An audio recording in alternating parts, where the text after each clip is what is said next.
আল্লাহ তাআলা তাদের পরীক্ষা করার জন্য একজন ফেরেশতাকে পাঠায়া দিলেন, যে টাকলু তার কাছে আইসা হাজির ফেরেশতা এসে বলতেছে, আল্লাহর বান্দা তোমার কি মন চায়? বলে, আমার মন চায় যদি আমার টাক মাথায় চুল গজায় যাইতো ভালো হইতো। ফেরেশতা মাথার উপরে হাত বোলায় দিল, আল্লাহ তাআলার আদেশে তার মাথার মধ্যে চুল গজায় গেল। এবার তাকে একটা উটনি দিয়ে বলা হলো, যাও এই উটনির মধ্যে আল্লাহ তাআলা বরকত দিবে, তুমি এটা দিয়ে জীবন ধারণ করো। এবার দ্বিতীয় জন কুষ্ঠরোগীর কাছে চলে গেল, বলে তোমার কি মন চায়? বলে, আমার চামড়াটা যদি ভালো হইতো, কতই না ভালো হইতো। এবার তার গার উপরে হাত বুলিয়ে দেওয়া হলো, তার চামড়াটা ভালো হয়ে গেল, সুন্দর ফর্সা হয়ে গেল।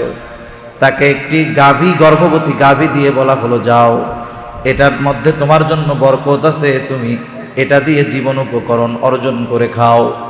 এইবার অন্ধ ব্যক্তির কাছে চলে গেল, কি মন চায়? বলে, আমার চোখ দুটা যদি ভালো হতো, আমার আর কিছু চাওয়ার নাই। এইবার তার চোখের উপরে হাত বুলায় দিল ফেরেশতা, অন্ধের চোখ ভালো হয়ে গেল।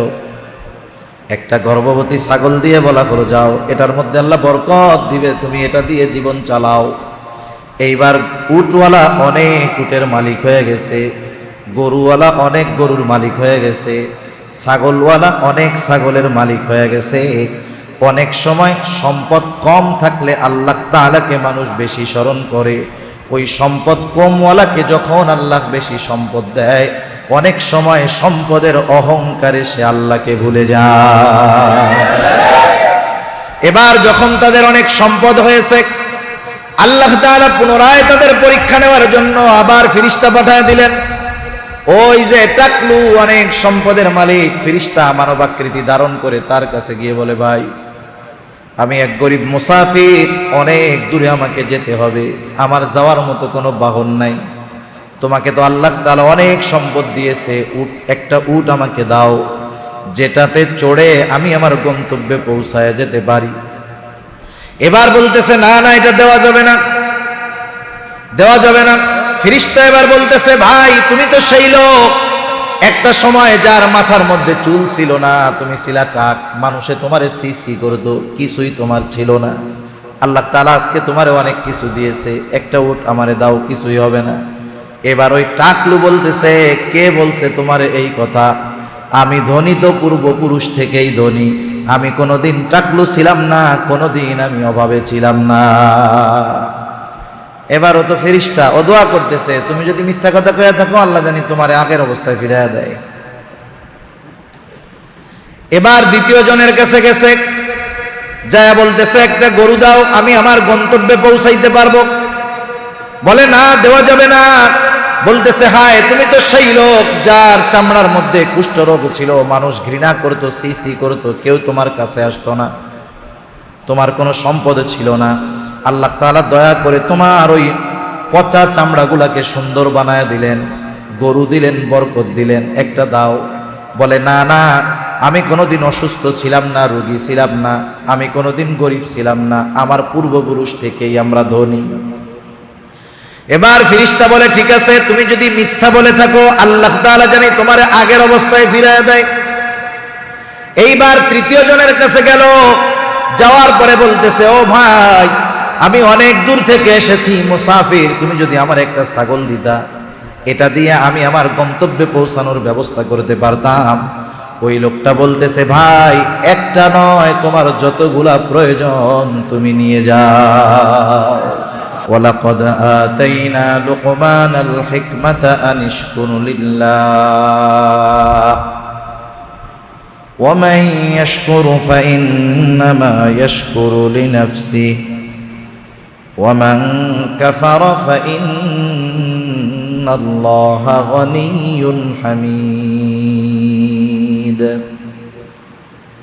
আল্লাহ রাব্বুল আলামিন বলেন, ওয়ালাকাদ আতাইনা লুকমানাল হিকমা, আমি হযরত লোকমানকে হিকমত প্রদান করেছি, প্রজ্ঞা দান করেছি, জ্ঞান দান করেছি।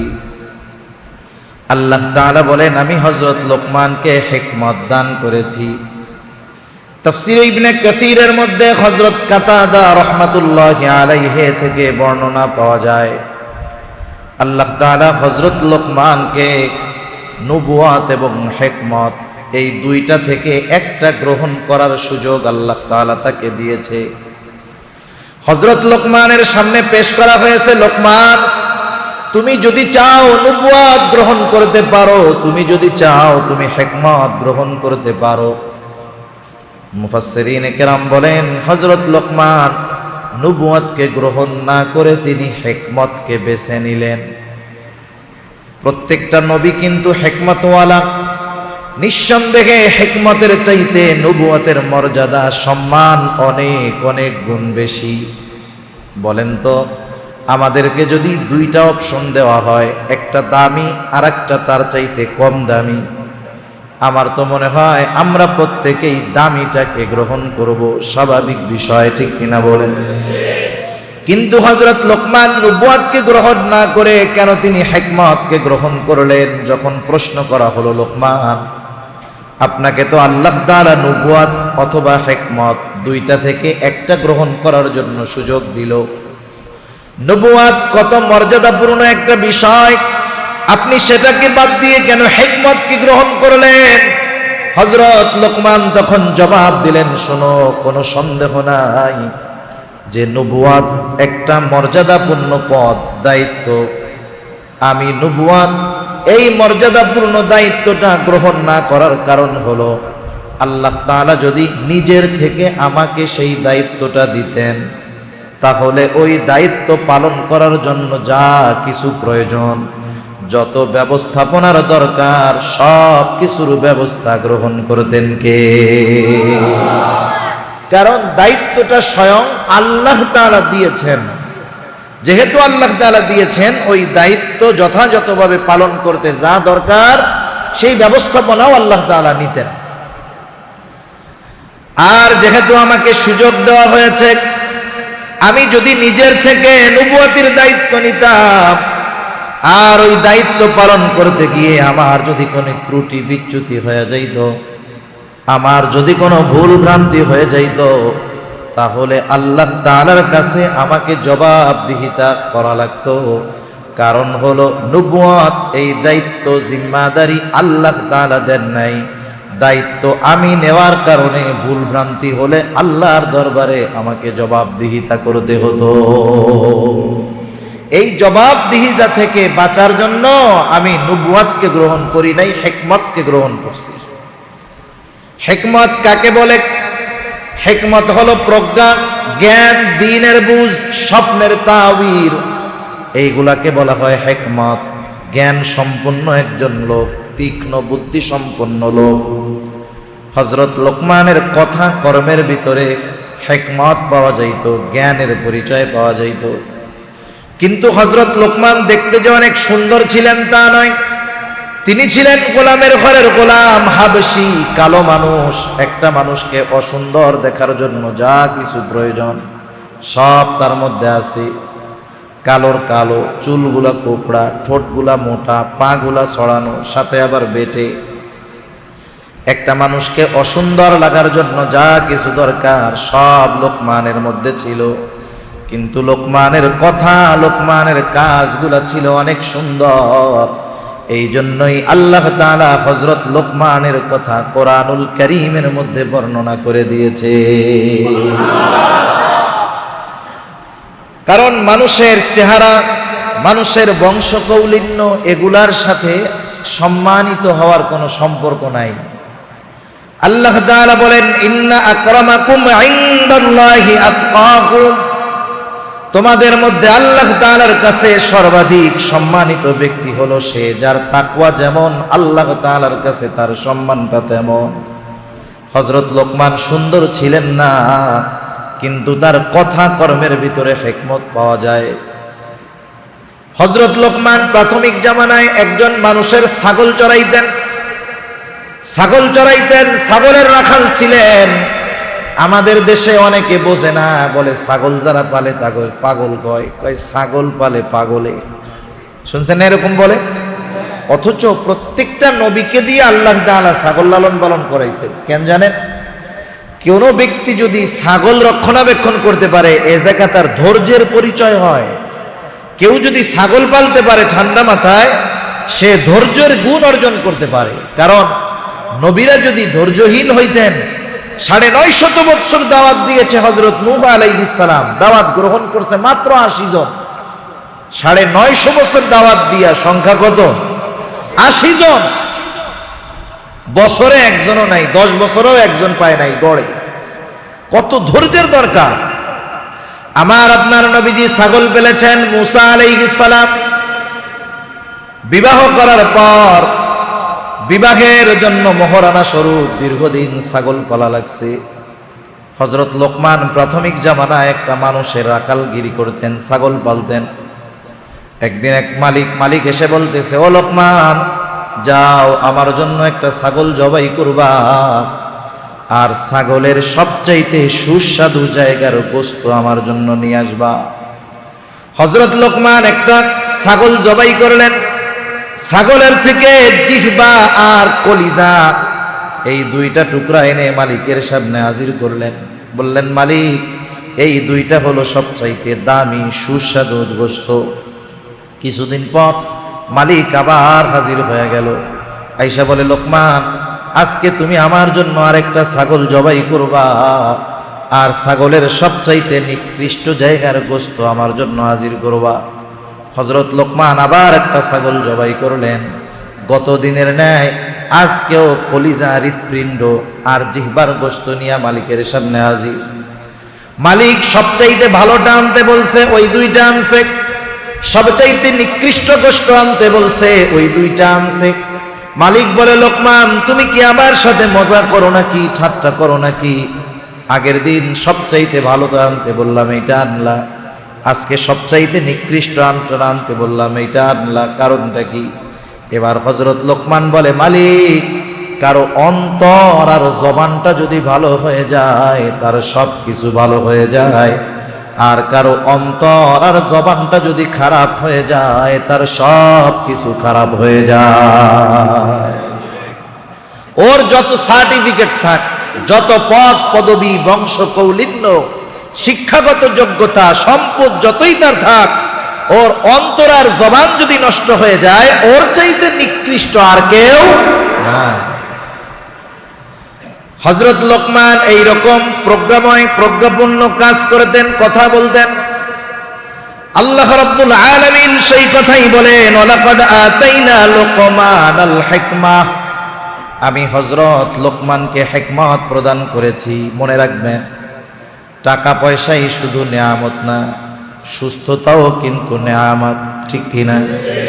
একটা সুসন্তান নেয়ামত, একটা সুন্দর নেককার বিবি, সেও কিন্তু নেয়ামত। সুস্থতা নেয়ামত। কেউ যদি দ্বীনের বুঝ পায়, দ্বীনের জ্ঞান পায়, ইলম অর্জন করতে পারে, সেটাও কিন্তু আল্লাহর তরফ থেকে বড় নেয়ামত।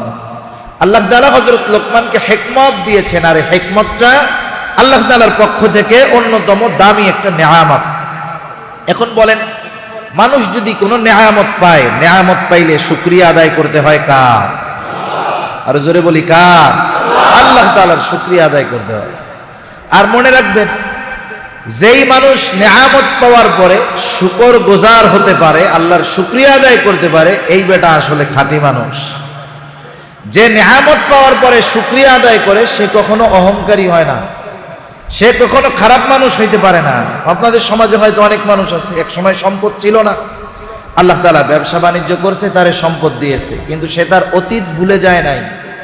সে অতীতের কথা মনে রাখে। অতীতের কথা যদি কেউ তারে স্মরণ করায় দেয়, সে তখন বলে, আলহামদুলিল্লাহ, এক সময় কত কষ্টে কাটছে, আল্লাহ তাআলার শুকর, এখন আমি একা খাই না, আরো 5টা পরিবারে আল্লাহ দিলে খাওয়াইতে পারি, সব আল্লাহ তাআলার দেওয়া নেয়ামত। অনেকে আছে এরকম, বলে কি বলে না, এ শুকর গুজার বান্দা। আর কিছু বান্দা আছে কি করে জানেননি, আগে ওর কিছুই ছিল না, এখন টাকা পয়সা হয়ে গেছে।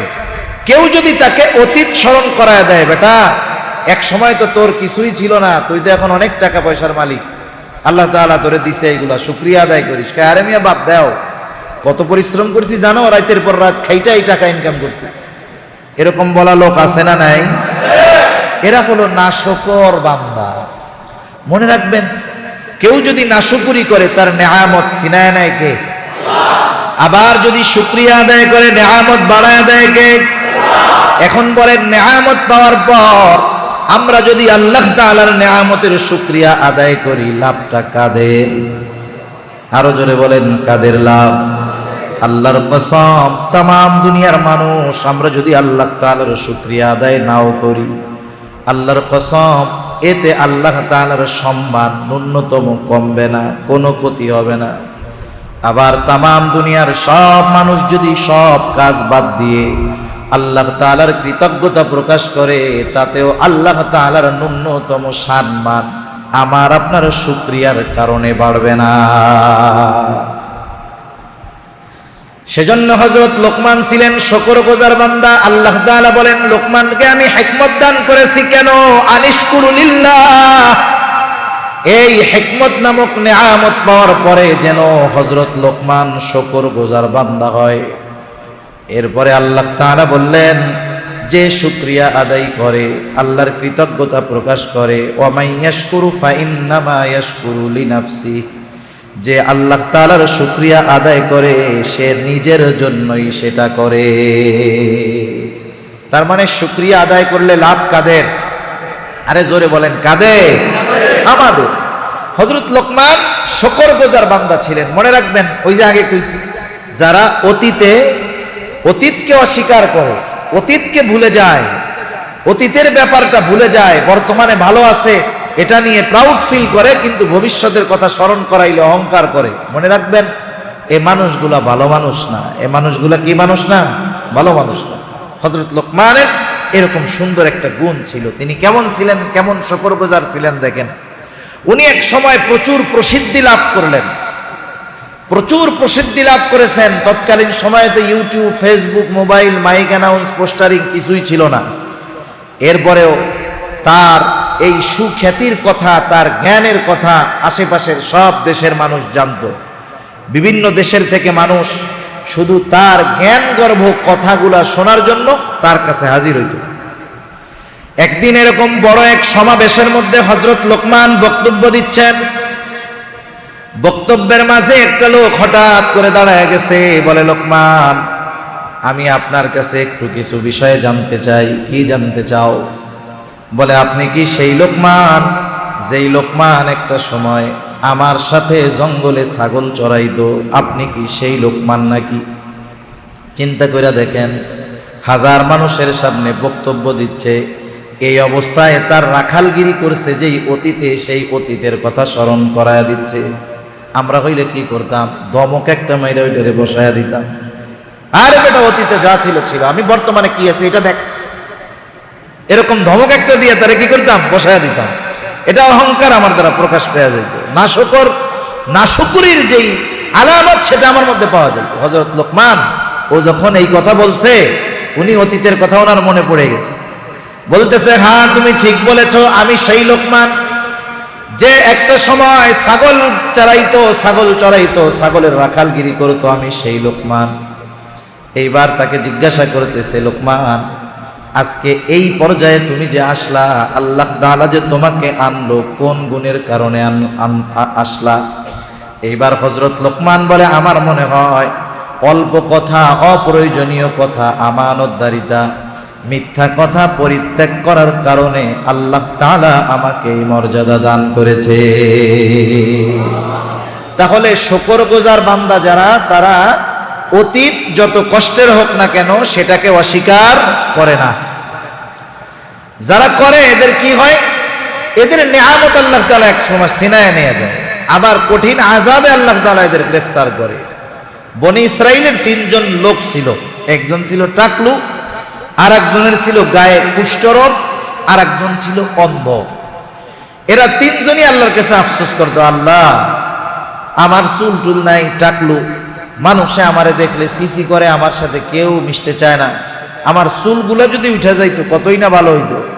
যার গায়ে কুষ্ঠরোগ সে বলতো, আল্লাহ, আমার চামড়াটা নষ্ট হয়ে গেছে, মানুষে আমার দ্বারের কাছে আসে না, আমার চামড়াটা যদি ঠিক হয়ে যাইতো কতই না ভালো হইতো। আর একজনে ছিল অন্ধ, বলে, আল্লাহ, আমি অন্ধ, কিছুই দেখতে পারি না, আমার চোখ দুটা যদি ভালো হতো কতই না ভালো হতো। আল্লাহ তাআলা তাদের পরীক্ষা করার জন্য একজন ফেরেশতাকে পাঠায়া দিলেন, যে টাকলু তার কাছে আইসা হাজির ফেরেশতা, এসে বলতেছে, আল্লাহর বান্দা তোমার কি মন চায়? বলে, আমার মন চায় যদি আমার টাক মাথায় চুল গজায় যাইতো ভালো হইতো। ফিরিস্তা মাথার উপরে হাত বোলায় দিল, আল্লাহ তাআলার আদেশে তার মাথার মধ্যে চুল গজায় গেল। এবার তাকে একটা উটনি দিয়ে বলা হলো, যাও এই উটনির মধ্যে আল্লাহ তাআলা বরকত দিবে, তুমি এটা দিয়ে জীবন ধারণ করো। এবার দ্বিতীয় জন কুষ্ঠরোগীর কাছে চলে গেল, বলে তোমার কি মন চায়? বলে, আমার চামড়াটা যদি ভালো হইতো, কতই না ভালো হইতো। এবার তার গার উপরে হাত বুলিয়ে দেওয়া হলো, তার চামড়াটা ভালো হয়ে গেল, সুন্দর ফর্সা হয়ে গেল। তাকে একটি গাভী, গর্ভবতী গাভী দিয়ে বলা হলো, যাও এটার মধ্যে তোমার জন্য বরকত আছে, তুমি এটা দিয়ে জীবন উপকরণ অর্জন করে খাও। এইবার অন্ধ ব্যক্তির কাছে চলে গেল, কি মন চায়? বলে, আমার চোখ দুটা যদি ভালো হতো, আমার আর কিছু চাওয়ার নাই। এইবার তার চোখের উপরে হাত বুলায় দিল ফেরেশতা, অন্ধের চোখ ভালো হয়ে গেল। একটা গর্ভবতী ছাগল দিয়ে বলা হলো, যাও এটার মধ্যে আল্লাহ বরকত দিবে, তুমি এটা দিয়ে জীবন চালাও। এইবার উটওয়ালা অনেক উটের মালিক হয়ে গেছে, গরুওয়ালা অনেক গরুর মালিক হয়ে গেছে, ছাগলওয়ালা অনেক ছাগলের মালিক হয়ে গেছে। অনেক সময় সম্পদ কম থাকলে আল্লাহ তাআলাকে মানুষ বেশি স্মরণ করে, ওই সম্পদ কমওয়ালাকে যখন আল্লাহ বেশি সম্পদ দেয়, অনেক সময় সম্পদের অহংকারে সে আল্লাহকে ভুলে যায়। সেজন্য অনেক সময় আমরা মনে করি আমাকে অনেকের সম্পদ নাই, আল্লাহ মনে হয় আমারে ভালোবাসে না। সম্পদ থাকলেই যে আল্লাহ ভালোবাসে বিষয়টা এমন না। কারুন যে ছিলেন, কারুনের নাম শুনছেন? কারুন, কারুন, হায় হায়, কারুনের কত সম্পদ ছিল। কারুনের সম্পদ যে গোডাউনের মধ্যে থাকতো, ওই গোডাউনের চাবিগুলো ছিল চামড়ার চাবি, লোহার চাবি না। এই চামড়ার চাবি বহন করার জন্য একদল শক্তিশালী যুবক লাগতো, শুধু তার গোডাউনের চাবিগুলারে বহন করার জন্য। কারুনের বন্ধু যারা ছিল, কারুনের সম্পদের অগ্রগতি দেখে তারা আল্লাহর কাছে বলতো, আল্লাহ আপনি মনে হয় শুধু কারুনরেই ভালোবাসেন, আমাদের ভালোবাসেন না। সব সম্পদ আপনি তাদেরকে দিলেন, তারে দিলেন, আমাদেরকে মনে হয় ভালোবাসেন না। তারা আফসোস করতো, তারা মনে করতো আল্লাহ তাআলা কারুনকে খুব ভালোবাসে। কিন্তু কারুন যখন সম্পদের মোহে পড়ে অহংকার করা শুরু করলো, যাকাত দিতে অস্বীকার করলো, মুসা আলাইহিস সালামকে অপবাদ দেওয়ার অপচেষ্টা করলো, আল্লাহর গজবে পতিত হয়ে গেল। এইবার আল্লাহ তাআলা কারুনকে তার সম্পদ সহ জমিনের মধ্যে ডাবায় দিলেন। এখনো মুফাসসিরিনে কেরাম বলেন, এখনো জমিনের তলে কারুন তার সম্পদ সহ ডাবতেছে। কিয়ামত পর্যন্ত কারুন তার সম্পদ সহ জমিনে ডাবতে থাকবে। ওই যে বন্ধু যারা ছিল, ওরা কারুনের সম্পদ দেখে আফসোস করে, আল্লাহ আপনি ওরে খুব ভালোবাসেন। এখন এটি কি কয় জানেন? এরা কয়, আল্লাহ আসলে আপনি কারুন না, আমাদেরকেই ভালোবাসেন, নাহলে সম্পদ আমাকে দিলে আমাদের অবস্থাও কারুনের মতো হয়ে যাইত। আসলে আপনিই আমাদেরকে ভালোবাসেন। সেজন্য অনেক সময় সম্পদ না থাকলে আমরা মনে করি আল্লাহ ভালোবাসে না।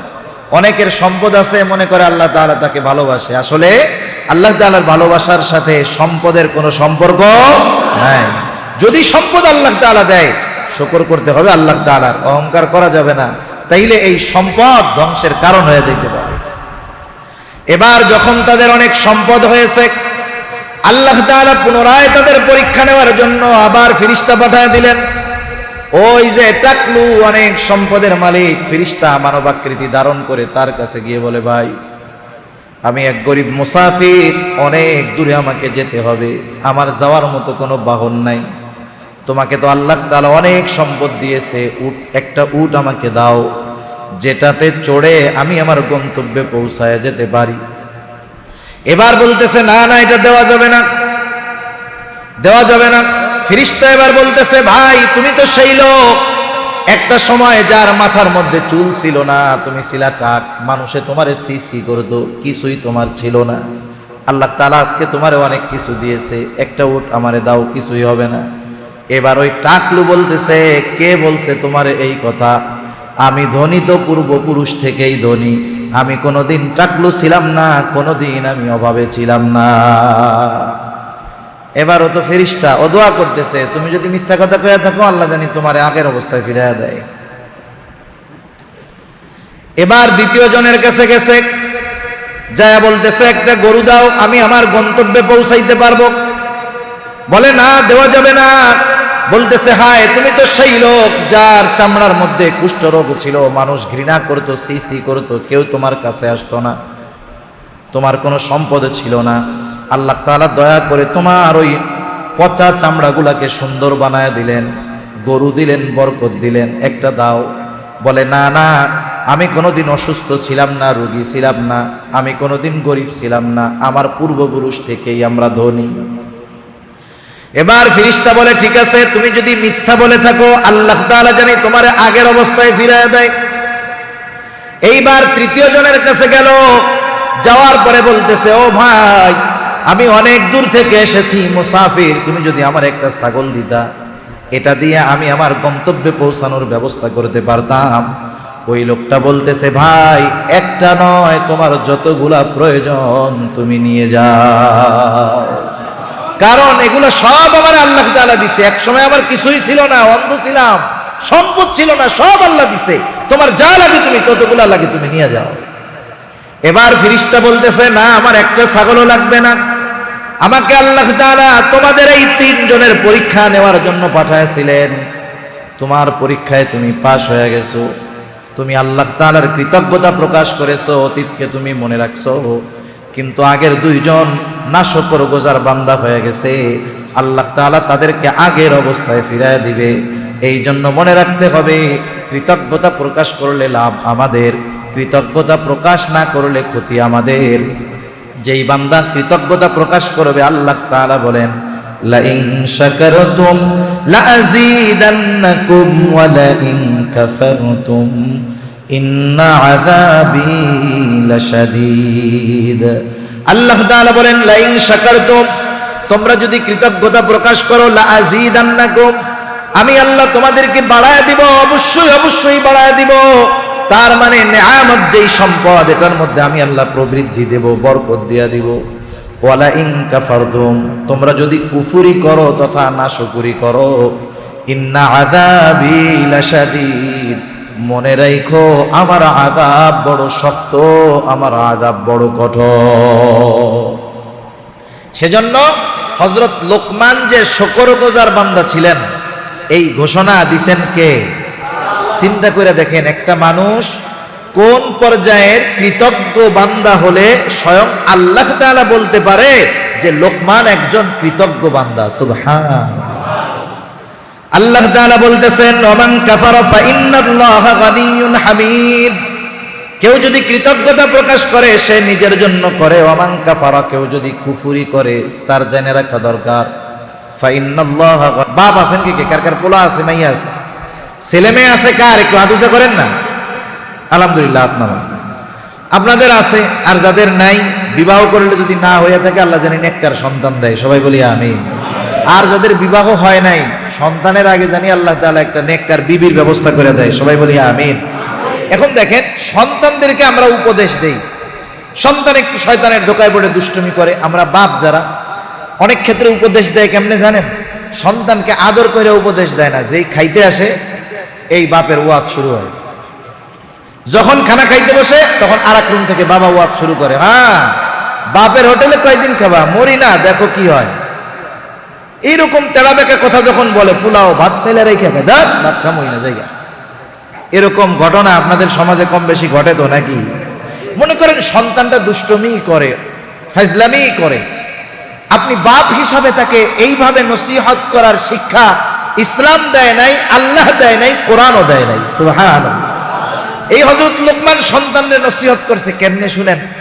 একটা হলো, আপনি আপনার ছেলে আসছে, ওরে একটা কাজ করতে আপনি মানা করলেন, আপনি ওরে মনে করেন ও খেলাধুলা করতে যাবে অথবা যে কোনো দুষ্টমি করতেছে, আপনি যদি ওরে একটা ধমক দিয়ে বলেন, এই বেটাই এই কাম করবি না, একবারে সাইজ করে দিন, আপনি যদি এরকম বলেন, ও হয়তো ভয়ে আপনার কথাটা তৎক্ষণাৎ শুনবে, কিন্তু এই শোনাটা বা এই মানাটা সাময়িক সময়ের, দীর্ঘ সময়ের জন্য নয়, বরং আপনার এই আচরণ তাকে কষ্ট দিয়ে ভবিষ্যতে সে আপনার অবাধ্য হয়ে যেতে পারে। কিন্তু আপনি যখন তারে বুঝাবেন যে একটা খারাপ বন্ধুর সাথে সে মিশে, আপনি তারে মনে করেন নিয়ে এক জায়গায় টেবিলে খাইতে বসলেন, অথবা দুই বাপ বেটা ভালো এক রেস্টুরেন্টে গিয়ে খাইতে বসলেন। এ দৃশ্য আমাদের দেশে খুব কম পাওয়া যায়। দুই বাপ বেটা খাইতেছেন আর ছেলের হাতটা ধরে বলতেছেন, বাজান তুমি আমার কলিজার টুকরা সন্তান, আমি তোমার অনেক ভালোবাসি, আমার এই সারা জীবনের পরিশ্রমের বড় একটা অংশ তোমার জন্য করছি বাজান, তুমি যদি ওই পোলাটার সাথে মিশো তোমার বাপ খুব কষ্ট পায়, তুমি মিশো না। এখন বলেন তো, আপনি যদি আপনার ছেলেরে এরকম আবেগ নিয়ে, দরদ নিয়ে, মহব্বত নিয়ে, ভালোবাসা নিয়ে বলেন, আপনার ছেলে যত খারাপ হোক, তেড়া হোক, ও চিন্তা করবে, আরে আমার বাপ এরকম একটা আবেগ নিয়ে আমার কথাটা বলল, আসলে ওর সাথে আমার চলাফেরা করা উচিত হবে না। ঠিক কিনা বলেন না? আর যদি ওই যে আগে যেমনি কইলাম ওই রকম কন, ও 2 দিন পরে কবে আগে 3 ঘন্টা ওর সাথে থাকতাম, এখন 6 ঘন্টা থাকবো, যা হয় হবে। সেজন্য হযরত লোকমান সন্তানরে কেমনে উপদেশ দিচ্ছে, ধমক দিয়া দেন নাই। আরবি ভাষার কিছু অর্থ আছে যেগুলা বাংলায় অনুবাদ করে বোঝানো যায় না, ওগুলা আন্তরিক একটা বিষয়, যে শব্দটার মূল বুঝ এটা অর্থের দ্বারা অনুবাদ করে বোঝানো যায় না, এর আন্তরিক একটা অর্থ থাকে, সেটা যারা আরবি মোটামুটি বোঝে তারা অনুধাবন করতে পারে। হযরত লোকমান সন্তানদের নসিহত করার জন্য ডাকতেছে কেমনে? হযরত লোকমান বলতেছে, ইয়া বুনাইয়া, হে আমার সন্তান, হে আমার বৎস। এই কথাটার মধ্যে আবেগ আছে, মহব্বত আছে, দরদ আছে, ভালোবাসা আছে। বলতেছে, হে আমার বৎস, হে আমার সন্তান, লা তুশরিক বিল্লাহ ইন্নাশ শিরকা লাযুলমুন আযীম। হযরত লোকমান সন্তানরে বলতেছে, ও আমার সন্তান, ও আমার বৎস, লা তুশরিক বিল্লাহ। 1 নাম্বার উপদেশ সন্তানকে বাবা দিচ্ছে, ও আমার বৎস, তুমি আল্লাহ তাআলার সাথে শিরক কইরো না। কেন শিরক করবা না? ইন্নাশ শিরকা লাযুলমুন আযীম, কারণ শিরক হলো মহা জুলুম, মহা অন্যায়। আপনি চিন্তা করতে পারেন হযরত লোকমান এই কথা বইলা ছেলেরে কত বড় নসিহত করলো। এই কথার দ্বারা হযরত লোকমান তার সন্তানকে চিরস্থায়ী জাহান্নাম থেকে বাঁচার যেই রাস্তা সেটা কইয়া দিল।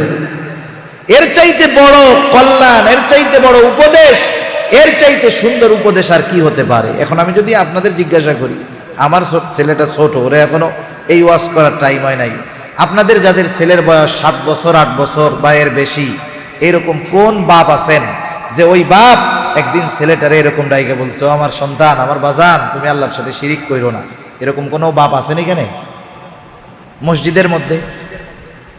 কেউ নাই। একটু চিন্তা করেন না, আমি আমার সন্তানের ব্যাপারে অনুযোগ, অভিযোগ, টেনশনে আছি যে সন্তান রাস্তাচ্যুত হইয়া একবারে জাহান্নামের দিকে চলে যাচ্ছে, কিন্তু তার সাথে আমার বিহেভটা কেমন করার দরকার ছিল, আমি করেছি কিনা এটা নিজে এবার নিজের কাছে আমরা প্রশ্ন করি। তাহলে দেখেন, আমরা আমাদের সন্তানকে কোনোদিন বলতে পারি না, ইয়া বুনাইয়া লা তুশরিক বিল্লাহ, হে আমার বৎস, তুমি আল্লাহর সাথে শিরক করো না। ইন্নাশ শিরকা লাযুলমুন আযীম, শিরক হলো মহা অন্যায়। কারণ শিরক হলো এমন একটা পাপ, আল্লাহ রাব্বুল আলামিন বান্দার সব পাপগুলো ক্ষমা করে দেয়, কিন্তু কেউ যদি শিরক করে, আল্লাহর কাছে যদি তওবা না করে, তার ওই গুনাহ আল্লাহ ক্ষমা করেন না। শিরকের কারণে তার ঠিকানা হয়ে যায় চিরস্থায়ী জাহান্নাম। আল্লাহ তাআলা কোরআনুল কারীমের মধ্যে সেই কথাই বলেন, ইন্নাল্লাহা লা ইয়াগফিরু আন ইউশরাকা বিহি ওয়া ইয়াগফিরু মা দুনা যালিকা লিমান ইয়াশা।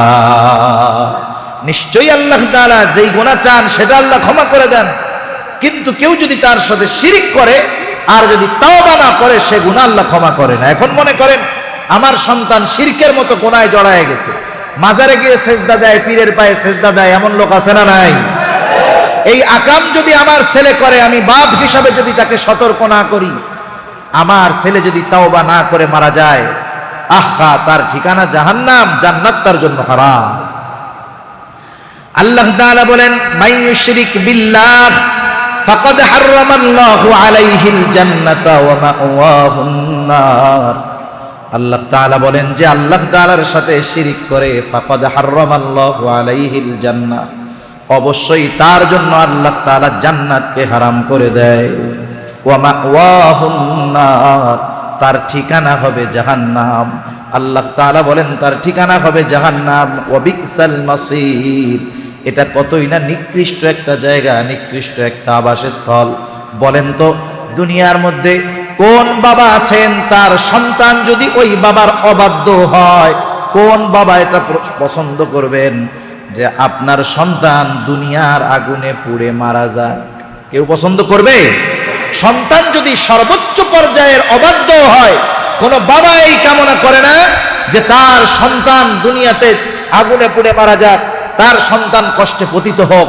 কিন্তু আপনার সন্তানের জন্য কি এই টেনশনটা হয় না যে আমার সন্তানকে আমি দুনিয়ার আগুন থেকে বাঁচানোর জন্য যতটুকু পেরেশান, যতটুকু চিন্তিত, অনন্তকালের জাহান্নামের আগুন থেকে আমার সন্তানকে বাঁচাতে হবে, এই চিন্তা আমাদের অধিকাংশ বাবার মধ্যে নাই। এটা খারাপ লাগলেও সত্য কথা, অধিকাংশ বাবার মধ্যে নাই। সেজন্যই দেখেন, আমি তো এই কথা আপনাদের আজকে এক জায়গায় জিজ্ঞাসা করি নাই, আরো তো কয়েক জায়গায় এই কথা জিজ্ঞাসা করছি।